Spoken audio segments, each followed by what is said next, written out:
Assalamualaikum warahmatullahi wabarakatuh. Daawwattoota kiyya akkam jirtan nagaa keessanii namoonni baay'een nagaafataa jirtu jibsemiin haala kamiin hojjetama mana guddaa tokko mana kilaasii 4 mana kilaasii 3 hagam barbaachisaa meeqa fixa jettanii nagaafataa jirtu. Isa kanaafan gaafii keessan kanaaf deebii gabaabduu tokko isinii qabadhee dhufeetin jira. Akka xumuraatti na dhaggeeffadhaa sirriitti jechuudha. Akkasumas sheer walii godhaa.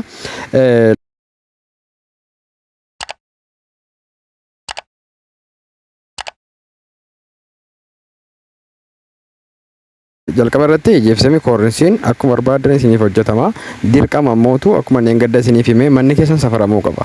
Manni keessan safaramuu qaba. Mana kilaasii amma jechuurra safaramuu qaba jechuudha. Sana booda egaa safaramee ka'ee walii galamee kaareen hojjetama jechuudha. Isin dubbadheen ture neengadda waan kana kaareen bakka karaa lamaan hojjetama. Tokko akka kontiraataatti baalamoyaa waan kanaatti kennama. Tokko ammootu abbaa manaatu iyyuu isa hojjechiifatu jechuudha. Isatu jeefsamiif waan barbaachisu hunda bitatee jennaan kaareen gatiin harkaa qofti kaffalamee hojjechiifamaa jedheen ture. Isiniif gala miti.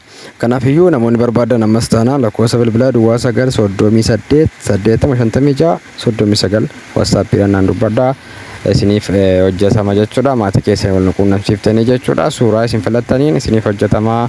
Kana fakkaata gabaabumatti jechuudha. Dirqama akkasitti murteessuu hin danda'amu. Maaliif utoo manni keessan hin safarameen murteessuu hin danda'amu jechuudha. Sana booda kaareen ammanata barbaada qarshiillee ammanas hin barbaachisa ka jedhu murteessuu ni danda'ama jechuudha. Osoo mana immoo hin safariin otoo mana dhaqanii akkaataa isaa ilaaliin murteessuun waan danda'amu miti jechuu barbaadetanii kabajamtoota daawwattoota kiyyaa hedduu galatoomaa isinan jaalladha. Hedduun keessan na barreessaa jirtu. Kanaaf egaa namoonni gabaabumatti mana akkasitti babbareeffachuu barbaadan jechuudha. WhatsApp ammaatiin naquun nama like share godhi wal godhaa please share godhaa galatoomaa isinan jaalladha.